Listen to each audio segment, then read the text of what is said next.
Well, get on me old booties. So today is the story of how I came to get this Jazzmaster, vintage Jazzmaster, or is it a vintage Jazzmaster? So it's in bits at the minute. So I'm going to tell you the story of how I came to acquire the guitar, and then I'm going to tell you the story of what happened a few days ago. So I bought the guitar in about 2001, I think. So I was 18, I had some money saved up, and I decided somehow I had the foresight to invest my money in a vintage Fender. So I went to Andy's guitar store in Denmark Street, which is one of the original shops in Denmark Street, also known as Tin Pan Alley. You're paying top-end prices, but for that you kind of hope to get something that's a legit instrument rather than having to buy on the second-hand market and worry about if someone's diddling you. That's the idea anyway. Whether you can trust these dealers, God knows. So I went to Denmark Street and I found this little bad boy. Bought the guitar, and when I bought the guitar, so when I saw it in the shop, it was see-through brown. And on the back, it had some kind of crazy hippie art job installation thing. It was truly awful. I decided to strip the guitar. It was quite funny. The guy I took it to was like, "Oh, I don't want to strip it because it's a vintage instrument." And then I threatened to take it to the local guitar shop, the big kind of guitar centre kind of store, and he was like, no, don't do that, I'll strip it for you.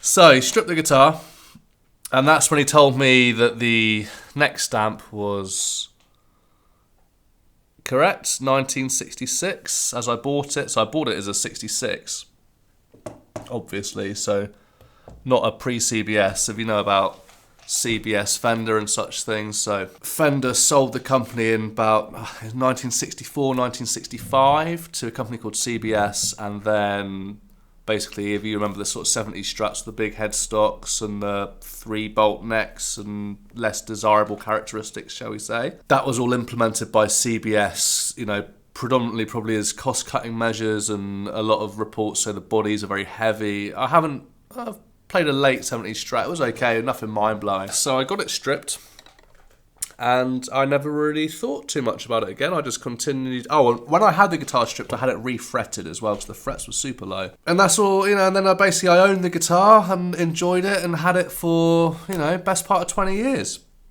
Never thought again about it. Kind of just assumed it was an original 66. Had no reason to not believe it was a 66. I never really looked into it. The other day, I'm kind of, playing the guitar again. I haven't played it for a while. I restrung it up, and I'm like, it needed a setup, so I booked it in with my local luthier. Shout out to Pedro. And I started doing some research on it. I thought, it's quite cool. I've got, a 66 Jazzmaster. So I thought, I'll do a bit of research.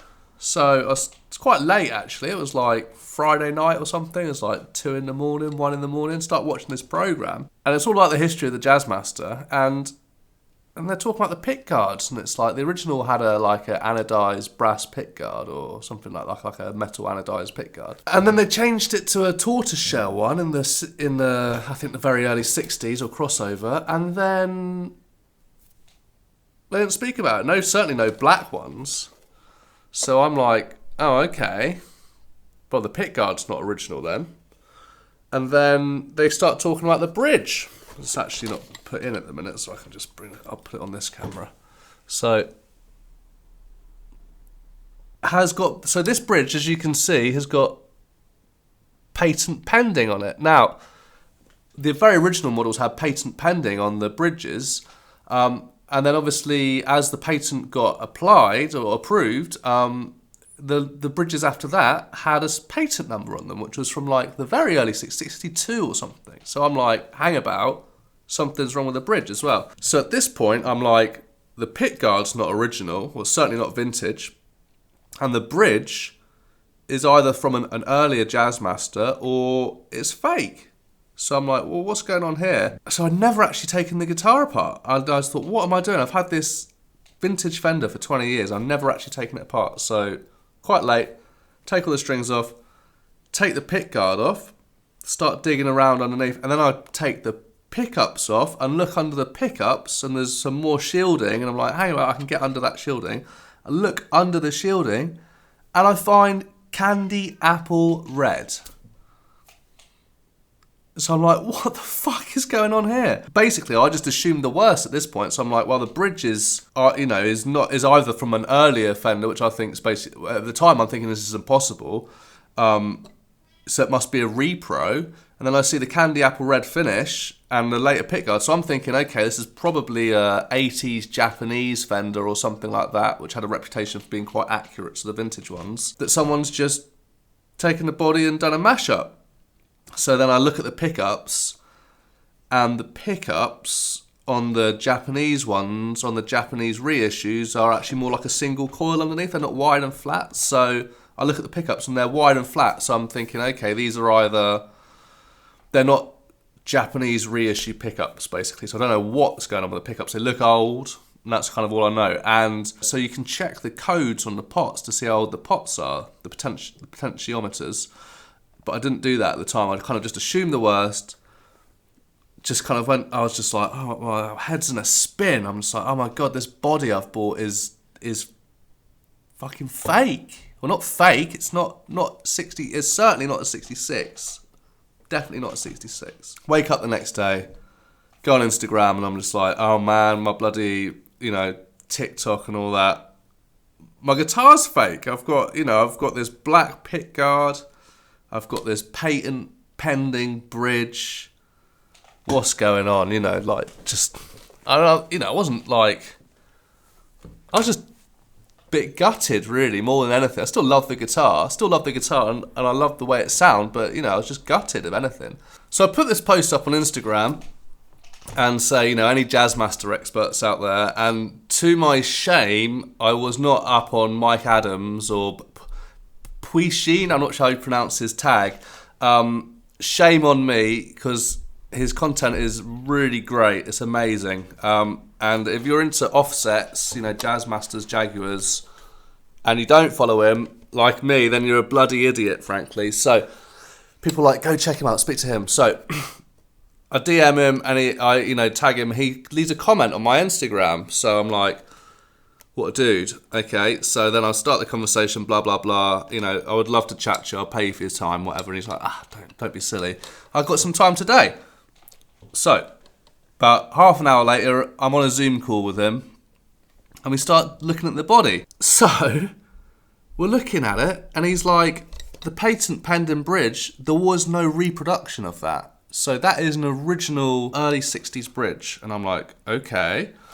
Then we start digging around, and so when you spray the body, you leave little nail holes in there that they hold the bodies up, and when they do the resprays, and there's a couple of sort of specific holes that kind of indicate it's an earlier guitar, like an early 60s, even more so. We can't determine about the candy apple red finish. It's very difficult, and especially because the inside of the neck joint has been sanded down as well, so it's really hard to actually know what the original finish was.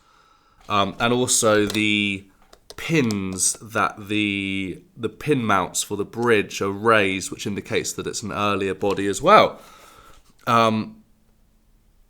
So this is crazy. So I'm like, okay, so we've got definitely an earlier 60s body. So then he dates the pots of the volume pot, and it's 1959, the pot. So this volume pot dates to 1959. It's also a thicker body. So we think potentially the body could be it could be as early as 1959. Probably a 60, maybe a 61 or something, but we can confidently date it at very early 60s, which is crazy. So obviously I've gone from thinking it was, when I bought it, I thought it was a 66, a post, a CBS Jazzmaster. Thought nothing of it. Went and did a bit of digging. Found some sort of suspect signs. Assumed the worst.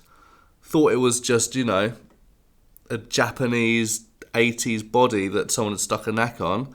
Do some digging and find out it's actually most probably from like 1960, maybe even 1959. It could be a 50s Jazzmaster body, which is crazy. So it's just such a crazy story. So God knows what the history of the guitar is.